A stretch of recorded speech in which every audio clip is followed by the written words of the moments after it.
जय श्री कृष्णा। प्रणाम भक्तजनों। आज हम शीतला सप्तमी की कथा सुनेंगे।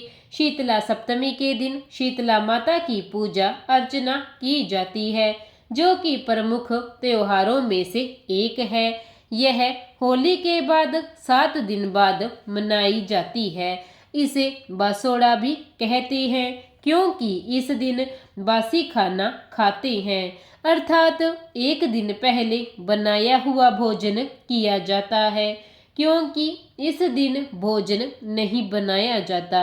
उसी बासी भोजन से प्रातःकाल माता शीतला को भोग लगाया जाता है।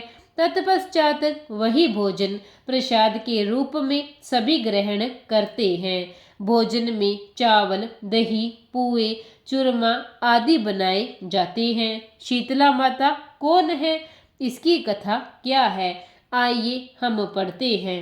चैत्र मास में जब लोगों ने माता शीतला को भोग लगाने के लिए स्वादिष्ट पकवान बनाए और भोग लगाया, तो इससे माता को इन गर्म पकवानों से अच्छा नहीं लगा और गर्मी अनुभव हुई।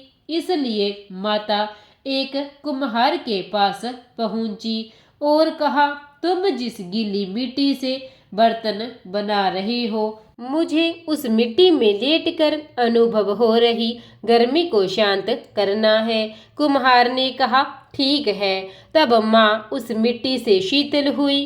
तत्पश्चात माँ ने उस कुम्हार से खाने को मांगा। तब कुम्हार ने एक दिन की बासी रोटी माता को खाने को दे दी। माता इस बात से बहुत प्रसन्न हुई। फिर माँ ने क्रोध में आकर कहा, सभी ने मुझे गर्म भोजन से भोग लगाया, इसलिए मैं सभी को कष्ट दूंगी। बस एक तू ही बचेगा मेरे प्रकोप से। उसी समय से उस जगह के सभी लोगों में माँ का प्रकोप छा गया। केवल कुम्हार का परिवार ही बचा रहा। सभी ने यही समझा कि कुम्हार ने कुछ जादू टोना किया है, क्योंकि केवल वही बचा है। लेकिन कुम्हार ने सभी को समझाया कि तुम सभी ने माता की पूजा अर्चना गर्म भोजन से की है। इससे माता के शरीर पर गर्मी के कारण दाने फफोले हो गए, इसलिए माता क्रोधित हो गई। मैंने माता को ठंडा बासी भोजन करवाया, इसलिए माता मुझ पर प्रसन्न हुई। तब लोगों को अपनी गलती का पता चला और उन्होंने माता के पास जाकर विनती की और प्रकोप से बचने का उपाय पूछा। तब माता ने कहा, होली के ठीक 7 दिन बाद पश्चात शीतला सप्तमी होती है। उससे एक दिन पहले अर्थात छठे दिन स्त्रियों को भोजन बनाकर रखना चाहिए और उस भोजन से अगले दिन मेरी पूजा अर्चना करके उसे सभी भोजन के स्वरूप में प्रसाद के रूप में ग्रहण करें। तत्पश्चात अगली बार होली के पश्चात माता के कहे अनुसार शीतला सप्तमी के दिन सभी ने माँ की पूजा अर्चना की, जिससे सभी के कष्ट दूर हो गए। शीतला माता के दिन गर्म भोजन बनाना क्यों मना है, इस कारण के पीछे भी एक कथा है। आइए मैं आपको सुनाती हूँ। एक बार की बात है कि एक राज्य में राजा के पुत्र को शीतला का प्रकोप अर्थात चेचक निकल गई।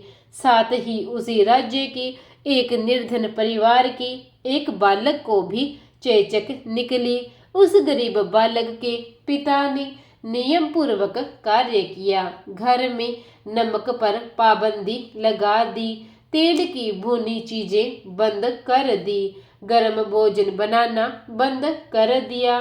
धीरे धीरे उसका बालक ठीक हो गया, जबकि अनेक प्रयत्न करने पर राजा का पुत्र ठीक नहीं हुआ।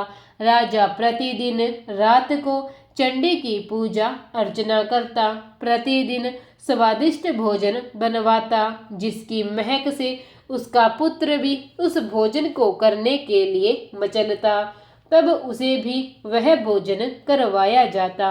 इसका परिणाम यह हुआ कि वह ठीक होने के बजाय और बीमार होता गया। राजा बहुत दुखी हुआ, सोचने लगा कि मैं इतना प्रयास कर रहा हूँ, फिर भी मेरा पुत्र ठीक नहीं हो रहा, जबकि उस गरीब का पुत्र बिना किसी पूजा के ठीक हो गया। उसी दिन राजा को माता शीतला ने स्वप्न में कहा, राजन, तुमने जो सेवा की है, पूजा अर्चना की है, यही कारण है कि तुम्हारा पुत्र अभी तक बीमार है। हालांकि मैं तुमसे प्रसन्न हूँ, लेकिन तुम्हारा पुत्र ठीक नहीं हो रहा। उसका कारण यह है कि तुमने विधि पूर्वक कार्य नहीं किया। तुमने प्रतिदिन गर्म भोजन बनवाए, तेल में पकवान बनवाए, जिसके कारण उसका महक से तुम्हारे पुत्र का मन भी उन्हें खाने को करता रहा और उसे खाने को वही दिया गया। फिर वह ठीक कैसे होता? उसे नमक का भोजन भी करवाया। नमक के कारण रोगी को जो दाने निकलते हैं उनमें कष्ट होता है। तेल की महक से रोगी उनको खाने की सोचता है। साथ ही रोगी को इधर उधर आने जाने नहीं देना चाहिए, क्योंकि यह रोग दूसरों को भी हो सकता है।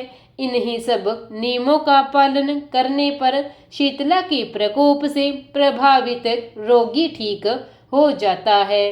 तब राजा ने अगले दिन से यह सभी नियम अपनाए और धीरे धीरे उसका पुत्र ठीक हो गया। शीतला अष्टमी शीतला सप्तमी के पश्चात आती है। शीतला अष्टमी माँ की पूजा अर्चना भी इसी विधान से करें।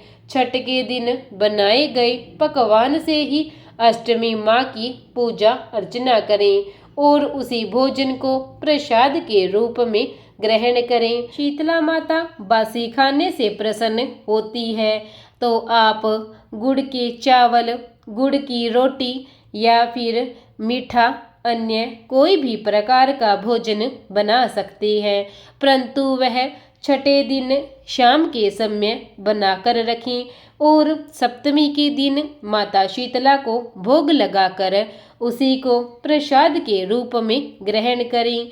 इससे माता शीतला प्रसन्न होगी और हम सब पर अपनी कृपा बनाए रखेगी।